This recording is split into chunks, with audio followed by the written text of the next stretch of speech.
Story time about how I was voted the ugliest girl in high school. Disclaimer is not my story time, it's sending me on Instagram. That's when the boys came out with the list of the ugliest girls in high school. What they did was pass around some flyers with all the names on it, and then they had people write the number one ugliest girl on the list. As soon as I saw my name on the list, I wanted to die. I pretended I was sick and went home. There was this one girl who actually stood up for me and the rest of the girls, and she was actually one of the prettiest girls in the entire school. She told everyone to knock it off, but nobody listened to her. Instead, the boys added her to the list as well, but there was no way that she was going to get voted number one. I would show up every day to school that week wishing that I was dead. Finally, on Friday, they came out with the winner. And of course, everyone picked me. I was completely mortified, but I actually started laughing when I saw the list. It was like the stress from the entire week had finally accumulated, and my reaction was to just laugh. While they were all hoping that I was just going to break down and cry, I started to laugh in their faces. The teacher asked me what was wrong and I showed her the list. She ran over to the principal's office and everything became way too dramatic for me. So I literally decided to run away from school. When I got home, I told my parents everything. Part 3 is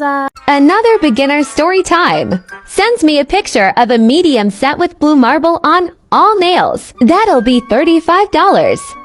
And I do require a $5 deposit. Finishes doing her nails day of the appointment. Sends me $35 through Cash App. My mom wants to talk to you. Why did you charge her so expensive? You said $30. She already gave the $5. No ma'am, I'm so sorry for the misunderstanding, but the $5 was only the deposit. Salons don't do this, they charge way cheaper and they do better. We're never going back there again. Story time about the time my supposed friends tried to pull up to fight me. So I had just got off of work and picked up my kids from daycare and I heard my doorbell ring. So of course I looked through the people and I see 3 of my friends, so I opened up the door. Soon as I opened the door, all I hear is, I heard you this and that. And I'm confused, so I'm like, hold up, what's going on? What you not about to do is come to my door with this bullshit after I done worked all day. So I closed my door and went to change my clothes. So when I was finished, I told my supposed friends, hold on, I gotta go pick my mama up from work because I was using her car. And what I wasn't about to do is have my mama wait while I beat her bitch up. Yup. So I left to go pick my mama up, and when she got in the car, I just ran into her about everything that was going on, and I just told her, no disrespect to you, but I'm not about to let nobody come to my house talking crazy to me and think they gonna get a pass. Like, one thing about me, I ain't no punk. You ain't about to play with me. So when we made it home, tell me why these bitches was still waiting outside my house. If y'all want to know what happened after this, let me know if y'all want me to post for it too. Story time. My best friend slept with my boyfriend on my birthday. So a little background information. I was 16 and a sophomore in high school. Well, I have this best friend who we are going to call Sarah. Her and I became super close over the summertime, but she was like on and off best friends with this other girl who we're going to call Mackenzie. But I had this boyfriend who I was also really on and off with, and Sarah knew about all the problems within our relationship. Well, I guess I underestimated how close Sarah and Mackenzie were, because everything that I told Sarah... If anyone's wanting to know how to get revenge on someone who spread rumors about you, listen to this story and it may come in handy. So I had a friend that we can call Miranda who was obsessed with me. I was genuinely friends with her, but she would never give me a break. I could not get a breather from her at any point in time. Everywhere I went, she went. And this girl would actually get so upset with me anytime I would go over to another friend's house. I knew she was really insecure and just trying to get attention, so I tried to be patient with her. However, one day I just could not take it anymore. I got into a massive fight with her over how overprotective she is. I literally said, you are a stage 5 clinger. And in response, this girl ended up joining my basketball and softball team, which I've been on for forever. She told her mom that I was bullying her, which was a complete lie, but then her mom went to the coaches. She got me kicked off the team and then continued to spread rumors about me. I ended up losing my best friends and even my boyfriend over the rumors that she spread about me. So that's when I decided to get revenge. So I decided that I was going to send her over an apology gift with makeup in it, which was a mix of drugstore items and poison. This lady booked an appointment with me and I immediately noticed that her nails are so red. She went to expensive nail salon to get her nails done, and she mentioned that when they were filing off the previous product, it was hurting a lot. Nail services should not be painful. If you feel heat or pain, something is wrong, and please tell your nail technician about it ASAP. My boyfriend's crazy ex is sitting on the couch and I'm terrified. Disclaimer, this is not my story time. She had just finished sending me a bunch of DMs on Instagram totally abusing me. But my boyfriend didn't know this. I walk into the apartment and they're both sitting on the couch. She turns around and asks him, is that her? My boyfriend looks at me with a serious face and says, yes, that's her. Then she shows me DMs on Instagram that I had supposedly sent to some guy, and that she passed herself off as this guy to see if I would fall. And the messages were so dirty and disgusting. I tell my boyfriend that's not me and that I would never do that to him. He just stares at me and doesn't say anything. That's when I try to show him all of the DMs that she had just sent me. But I noticed they were all gone. She actually unsent every single DM. Now I had no proof and it was just her word against mine. That's when I accused her of planting the cameras in our bedroom. She actually smiled at me and turned around and told my boyfriend she would never do that. Then she Guys, while I was filming these nails, an unknown number started phoning me and something within me said, just answer. So I answered and this guy's like, hi, this is Tony from TK Maxx. And I was like, TK Maxx? Why would TK Maxx be phoning me? Like, what? This must be a scam. Like, I'm going to ban you up for trying to scam me. And then this guy was like, no, actually, sorry, we know you're a regular online customer and we're looking to see how we can improve our service because you've not placed an order in a while. And I was like, oh, right, okay, sorry about that. I thought you were trying to scam me. So I gave him a suggestion and he said, that is an amazing suggestion. Like, that is so good. I'm going to send you a gift voucher. And I was like, okay. No, they've sent me a £50 gift voucher to spend online or in store. I'm so buzzing with that. Story time! Make sure to grab a snack, sit back, and relax because this one is a crazy story. So I had a best friend in 7th grade until about my junior year in high school, and me and her did just about everything together, and we were always hanging out. We'll go ahead and call her Chloe. So Chloe always had the nicest things. She had really pretty clothes. She had the newest cell phones all the time, and overall she was just very spoiled, right? And one of the craziest things that was given to her was a car at 14 years old. Yes, she was very young with a brand new car, but her stepdad taught her how to drive. So now the more I would hang out with Chloe, the more I began to realize that she treated her stepdad really bad. She would call him stupid in front of everybody. It didn't matter who was there. And I also noticed that she would yell at him really bad. It was almost to the point where she was screaming. But besides all of that, me and Chloe did end up being really close friends. And because we were really close friends, we would tell each other all of our secrets. And I remember this one time when we were hanging out, she ended up telling me one of her secrets. Just a trigger warning because it's kind of bad. Her biggest secret was that she would do the you-know-what with her stepdad in order to Storytime of the most dirtiest college roommate ever. By the way, we're calling her Jessie. So I moved in before Jessie and I get settled and decorate. The next day, she comes and throws her bag on the bed, then leaves. I thought it was weird because she didn't even say anything to me. Couple hours later, she comes back and I'm like, hello? And she's like, my bad, and comes give me a hug. She smelled very bad. She starts unpacking all of her clothes and blankets, but they smelled like mildew. Anyways, a week later, there's this party going on for freshmen, and she goes, but I stay in because I had a migraine. I told her that when she comes back, can she keep the light off? Now it's 2 a.m., and she comes back in very loud, uses the bathroom, then goes to sleep.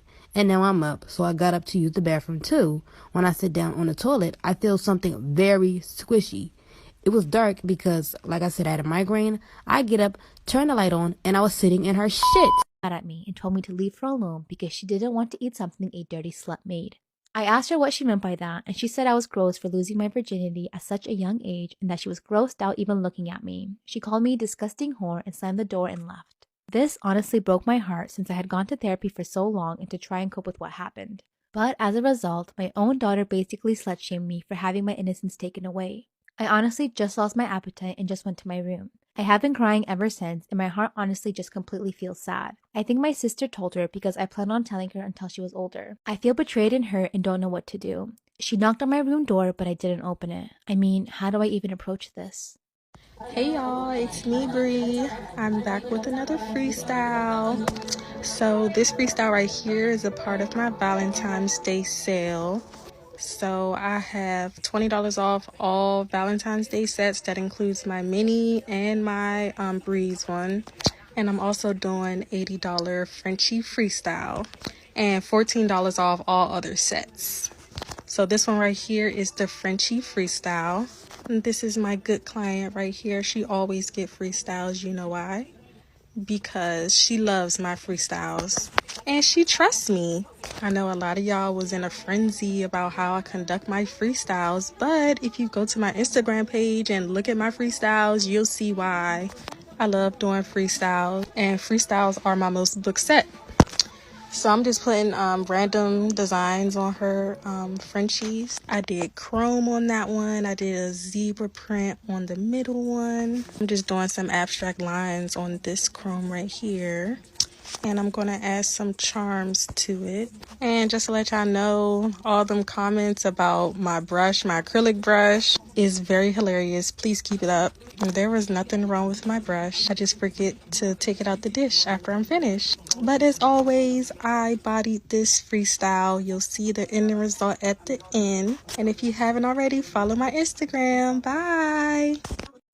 Am I the asshole for getting my boyfriend arrested? I'll just get straight into it. I'm a college student and this was my last semester until medical school. I've never been able to get a loan and I've worked for 5.5 years to get this degree because I have to pay out of pocket, so it takes way longer. I've worked 2, sometimes 3 jobs at a time and barely had a social life. For this upcoming semester, I reached my goal for tuition, so I quit one of my jobs so I could relax a bit. I was a server/bartender at 2 bars and had an office job, so I always have cash hidden in my apartment in my closet in a box. And before the semester starts, a week or 2 before, I deposit it so I can pay my tuition. My boyfriend sometimes stays over when I'm there and when I'm not. Since I've been saving for this semester, he's the only one who's been over, and I've never told him about the box, but he knows I have to pay for school. Well, yesterday night I get home and put money in the box because I was planning on depositing it today and it's all gone. No, don't tell me your boyfriend took it. I freaked out and tore my apartment up thinking I put it somewhere else knowing I didn't. I called my boyfriend like crazy and no answer. I didn't sleep last night and I was panicking. I really want to talk about this photo. A security guard at the Bryson Avenue Mall located in Virginia took this photo in 2011. It would later be turned into police, but the woman seen here was never found. For context, the security guard's name was Sean Mercado, and he worked the night shift at this mall. But the mall had been having strange things happening for weeks. Like on after hours, there are store alarms going off, but nobody's ever found. They're hearing people run through the mall, but again, they never see anybody. Until one night when Sean Mercado goes out to have a cigarette, he's just kind of patrolling the parking lot, and he goes back to enter through the employee entrance when he saw this woman staring back at him from inside the mall. He takes a photo for proof, and then he radios for backup, and he goes in after her. He claimed to chase her as fast as he could, but he eventually lost her inside that mall. And despite a police investigation, she would never be found. Anonymous story time. The first and last time I did this girl's nails, she came in with 2 of her friends. One of her friends started touching my things and kind of snooping around. From the corner of my eye, I seen her touch her purse. She would turn around to look at her friends and say, "Oh my god, look at this color, it's so pretty." She then walked over to the coat rack where my purse was hanging. She started saying, "Wow, it's getting really warm in here. Do you mind turning down the heater just a little bit, please?" I was like, "Oh yeah, give me a minute," and I walked out of the room. I heard her say pretty loud, "I'm gonna take off my sweater." When I come back, they're all acting really weird. I'm trying to finish this girl's nails and I overhear one of the friends whisper to the other friend, "Just put it all back." I am so stupid for thinking these girls would not steal from me. I finish up the girl's nails, she pays me, thanks me, says how much she loves them, and then they all walk out. As I'm cleaning up, I start counting my money and I realize that the $100 bill she gave me says play money. Then I notice I have gels and glitters missing. I look everywhere and realize this bitch took my shit. I check my purse and all my— I can't believe I'm broke just like my ex. Unfortunately for him, it's just my nail. But fortunately for me, I have skills to fix it. After prep, make sure you cut the corners off your break just like you cut them off the checkbook. If that sentence made you mad, pay my rent and then maybe I'll listen. Make sure that the form snugly supports the curvature of your nail plate. Something that your ex was probably also unable to provide. I didn't stutter, I said support my guy. Anyway, at least my fix looks natural. Unlike the perm you got on your head to mask your receding hairline. Like this video so it shows up on his FYP. Thank you, bye!